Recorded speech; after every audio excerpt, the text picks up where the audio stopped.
drawings to this thing that's alive and breathing and real. Thanks, guys. Even though they're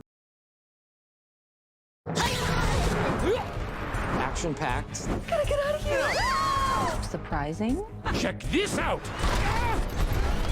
Completely satisfying. All right, now down to business. It's big. It is kind of an epic to look at. It's such a fun ride. Despicable Me 4 is really the next chapter in Gru's story. It's fun to work on a film with such beloved characters.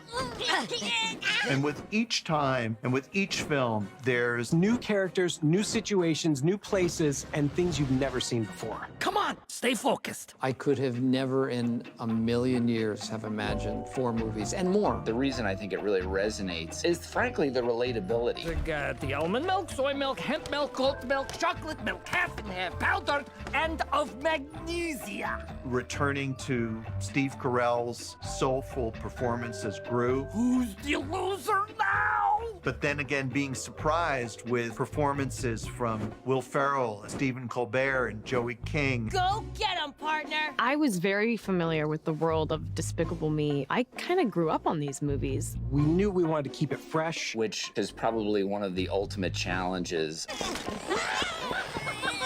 We know there are certain things that we have to have. Action and comedy. Supervillains, gadgets, vehicles. But at the very heart of it all, It's a film about the choice of career versus family. The theme kind of runs through all of them.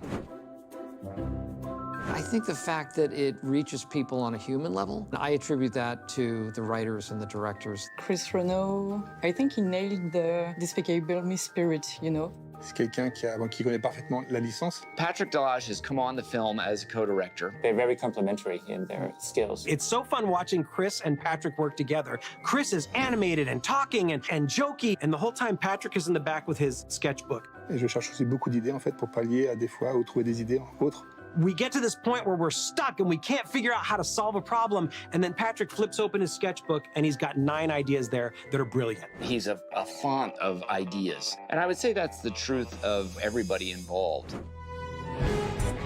One person cannot come up with all those ideas. When you make an animated film like this, it's an assembly line. There are many, many hands on deck. So for the concept, most of the time we have a script. And sometimes it changes a bit during the production. What?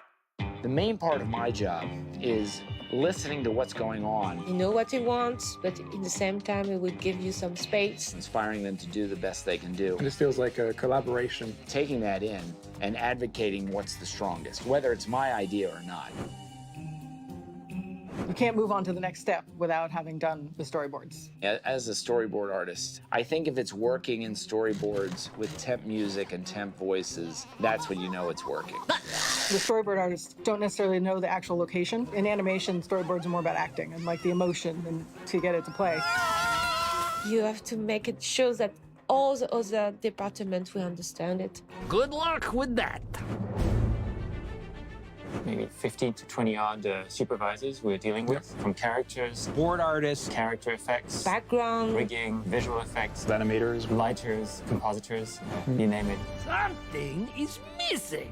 The art department, it's a team I direct, is a group of very talented people. We create background, we create character, we make the color. No job too small or too mad. We are at the start of the chain. So after we've done the storyboard pass and we know what story we're telling, you send it to layout, which is the camera department. I'm the layout supervisor, being the cinematographer of the movie. What is that supposed to mean? There's the digital sets and they place their cameras in there. And Helping the director transcribe what has been done in the storyboard into the 3D universe. He's still asleep. You have the storyboard on the right and the artwork, the layout on the left, because there is a lot of actions, a lot of characters involved. You see in the storyboard that it runs like it's normal, and that's what we did in layout at first. When the animation received the shot, they said, that's not what we really want to play. They did a test where Gru is on the back of the minion, and so we needed to create new shots like this one to really play this fun idea that he's whipping the minion with his dead leg. You have to let yourself the opportunity to discover new ideas visually that are going to take advantage of what animation is. And the whole animation department, we are about 70 people. We are the guardians of what the directors want to see on screen. By the end of layout, we have to have the real voices in, so then the animators can have the real voices. We have an instant idea of what we can do. The actors' voices bring the life to a character. Good job, Junior. Way to go! They know how to use their voice at the right moment. Perry Prescott. In this shot, there's Drew trying to escape the honey badger. Honey badgers are terrifying. So we have a very cartoony and 2D pose, like this, trying to, is he gonna catch me? Where is? And they look at each other. Nice. It's a short shot, and everything has to have the perfect timing to make your audience laugh. As you know, in animation, you don't get to necessarily be in the same room at the same time, but they do such a good job of making that feel cohesive. Like there is this sort of magic moment where both performances like lock in, and it just looks amazing, yeah. Okay, great. Do you want another one of those? Yeah, no. I think I'm good. And then after that, we send it out again. The look of the film has really evolved, and I didn't realize it until I went back and watched the first film and the second film. What has happened over time in these films is that the look of these movies has kind of edged a little bit towards real world. And you realize how far the technology has come. We're trying to convince the audience that the characters do exist. And he's always baffled by the detail we managed to add in our images now. Our challenge is to make the 3D sets credible, to anchor the character in their universe. It can be addition of details, accessories. For instance, the Lycée Pabon has a lot of details. I can't believe I'm really here! This is a before set dressing and after set dressing. And you really do feel like you could reach into the screen and pick up these props. The surfacing, you've got the shading, which is how we set the way the material, the surface, reacts to a light. It can be shiny, it can be more rough or soft or metallic or not. Another way to bring also life to the surfacing is the textures. I like to use the term photorealistic cartoons that we're doing now. You feel there, but it's still a cartoon. Fabrics that look like fabrics. Our wool looks like wool. Our leather looks like leather. We want to make it feel like you could be there. Then there's no reason for the spectator not to believe in something purely imaginary like Minion's skin or a huge roach. After the texture, we have the lighting. There were quite a lot of breakthroughs in technology, in lighting technology. Whoa. Is a key light where you put the atmosphere, put the lights, you say, okay, here we'll put the light and it will be nice because it will make a shadow on the character. Our lighting gets better, we improve the look of the skin, of the clothes. Donc le rôle du compositing, il est d'aboutir l'image de construction à l'image finale. Good to know. Le grading. Donc ça, c'est les réglages colorimétriques qui permettent de rendre le plan colorimétriquement harmonieux et ce qu'on appelle la passe de lens pour casser le côté 3D et se rapprocher d'une image un petit peu tournée. Wow, that's impressive. La dernière étape, le rôle ultime, c'est d'amener vraiment une plus-value à l'image, de divertir aussi visuellement. Que ce soit beau, que ce soit fun. Check this out!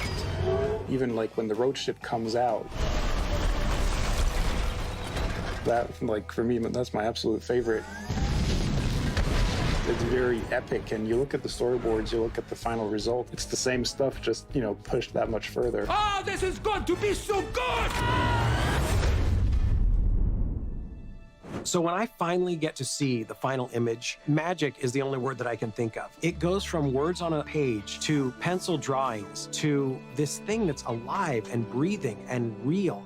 Thanks, guys. Even though they're animated characters, it exists as a real film and a real story. Also, the fact that it's not condescending to children.